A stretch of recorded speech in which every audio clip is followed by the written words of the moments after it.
या भाऊ.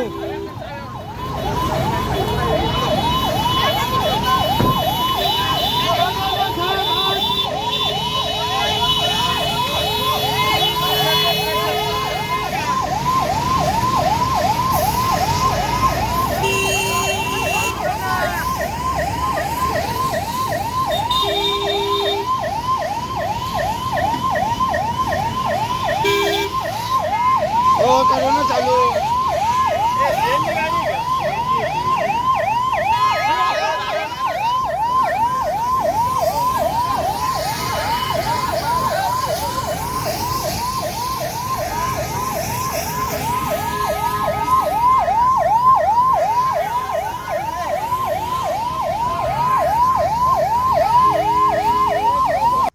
गडकरी चौकामध्ये आज सकाळी मोठी दुर्घटना थोडक्यात टळली आहे आणि काही काळ याच घटनेमुळे परिसरात भीतीचं वातावरण पसरलं होतं.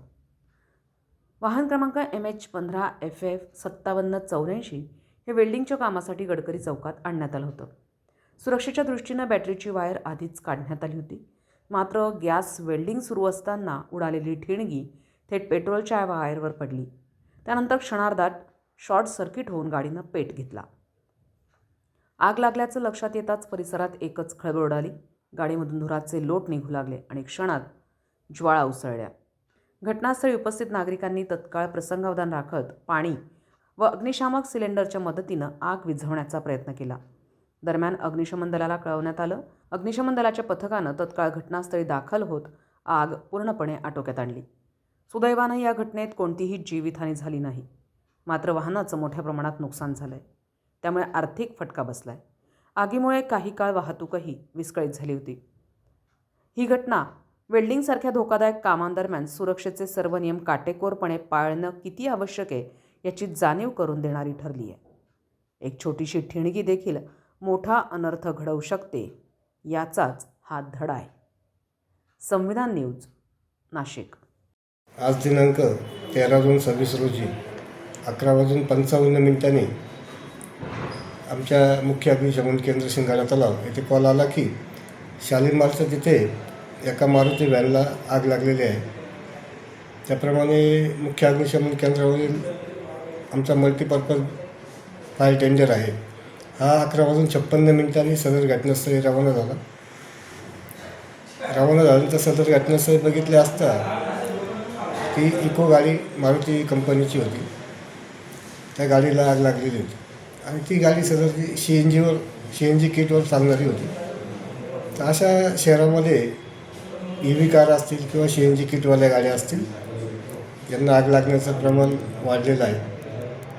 लोकांनी त्याची काळजी घेतली गेली पाहिजे. नागरिकांनी की जे CNG किट बसवत आहेत याची जी हायड्रोलिक टेस्ट आहे हायड्रो टेस्ट आहे या 3 वर्षांनी किंवा कंपनीने जे किट दिलं आहे त्याची मुदत संपली असं त्यांनी ती चेक करून घेणं गरजेचं आहे. EV कारच्या लिथियम बॅटरी असतील किंवा त्याची जी वायरिंग असतील ती परिपूर्ण चेक करून घेणं गरजेचं आहे. ज्यावेळेस आपण बाहेरगावी जातो आहे त्यावेळेस गाडीची वायरिंग ही चेक झाली पाहिजे. लिथियम बॅटरी याचं संपूर्ण इन्स्पेक्शन त्यांनी केलं गेलं पाहिजे ऑथराईज पर्सनकडून अशी आमची नाशिक शहरातील नागरिकांना विनंती आहे. त्याच्यामुळं जर त्यांनी काळजी घेतली तर नक्की ज्या घटना होत आहे याचं प्रमाण कमी होईल. इथे वेल्डिंगच्या कामानिमित्त इथं आणली गेली होती. त्याची आपण बॅटरीची वायर अनेक वायर काढलेत आपण पण चुकून तिथून पेट्रोल लीक होतोय. तिथं ती गॅस वेल्डिंग लागले गेल्यामुळं हा तिथं शॉर्ट सर्किट झाला आणि त्याचा भडका झाला. तर त्या ठिकाणी ताबडतोब आपले अग्निशामक दलाचे लोक आले, ते रहिवासी लोक आले आणि त्यांनी ती आग विझवली. इथं कोणाला पण दुखापत झाली नाही. फक्त एवढं आहे का गाडीचं नुकसान झालं फार मोठं याच्यामध्ये एवढंच. आग लागली वेल्डिंग चुकीच्या वेल्डिंगमुळे ती आग लागली गेली. शॉर्ट सर्किटमुळे आग लागली गेली. लोकांच्या इथं भपका झाला तेव्हा शेजारी दुकान होती तिथं कपडे जाळायला गेले तिथं आणि गाडी ही फार दुकानच्या पुढे होती. तर या वेल्डिंगवाल्यांनी कामगार लोकांनी गाडी मागं लुटली पण दुखापत झाली नाही काही नाही. नुकसान झालं गाडीचं तेवढंच.